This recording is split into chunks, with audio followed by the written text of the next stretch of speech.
कि लोग हंस के ओकरा का अश्लील बना देता है। बुझना वालो अभी एक मेरा और अनुपमा का गाना रिलीज हुआ है, शुरुआत दिखा नहीं हर में रहलो टूटी ससुरवा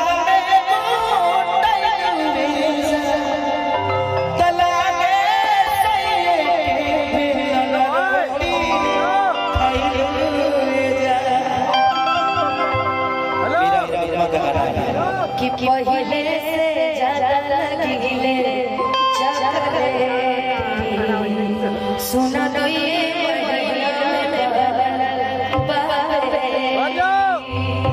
तो नहीं हद में रहलो टूटी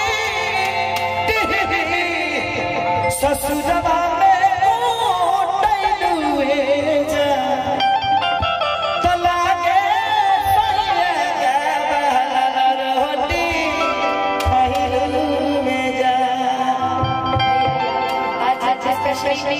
आपके लिए हम छप हुए आ रहे हैं। अच्छा कार्यक्रम रहा था, लेकिन आज जितने भी लोग हमारे वाले इसलिए पवन भैया सोनू भैया हमारे भैया सबको थैंक यू।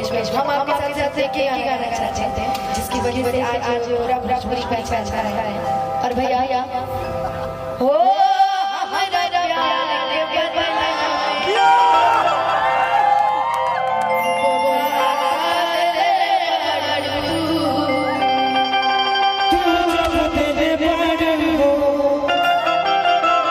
बस जगह दे हो कि जगह दे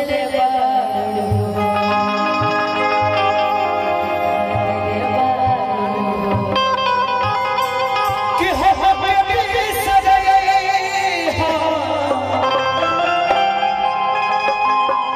अरे बही के चल गई हो कि अब जा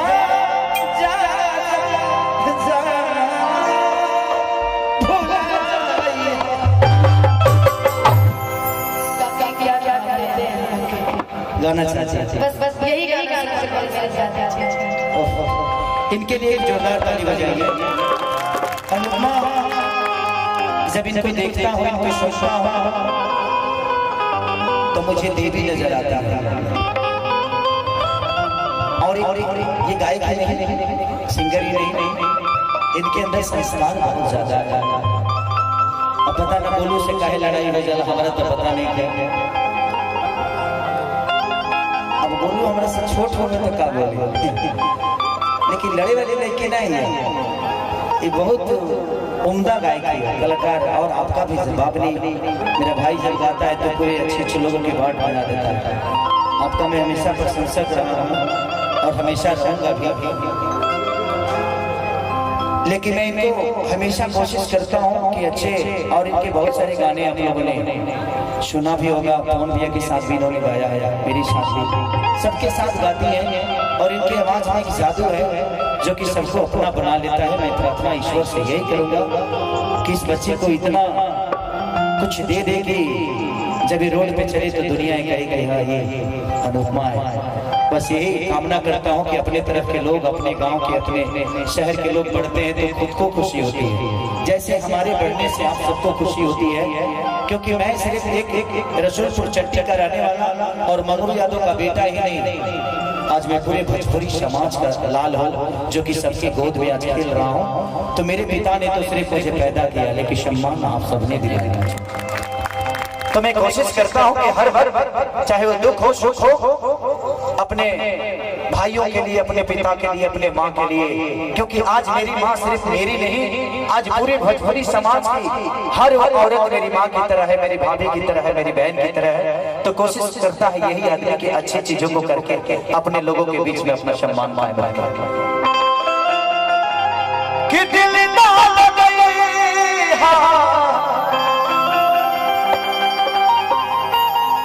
ये गाना जब भी गाता हूँ तो मुझे काजल याद आती है।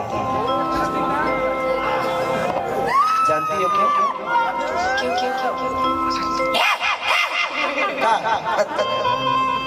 इसलिए कि इस गाने का उत्पत्ति वहीं से हुआ था। जब मैं बलम जी लव यू कर रहा था तो उसकी शादी कहीं और हो रही थी और वहीं पे एक सिचुएशन था और मैं उसके लिए गा रहा था। मुझे क्या पता था कि यह हकीकत हो जाएगा।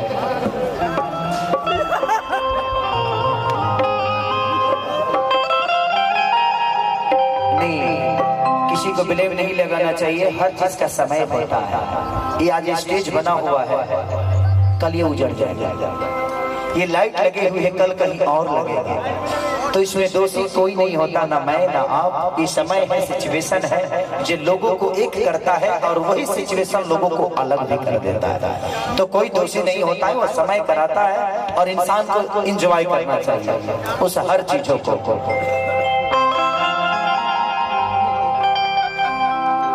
कि तू रहलू दिल के करीब हो, कि तहरा प्यार में पड़ गइल है छपरा के गरीब हो, कि प्यारी रहे हमारी खैलू क्रिया कसम हो,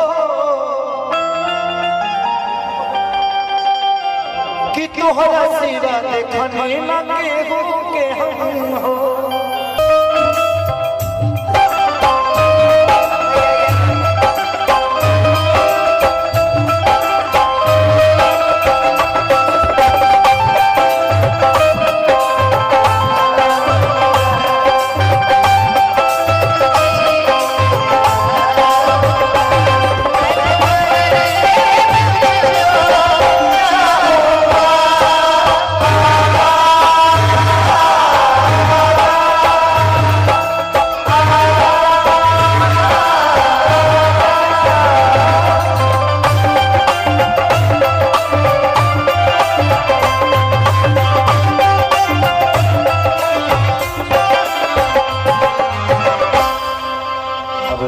अनुपमा बहुत देर से तो आज बड़ू कम से कम सबके प्यार लेला।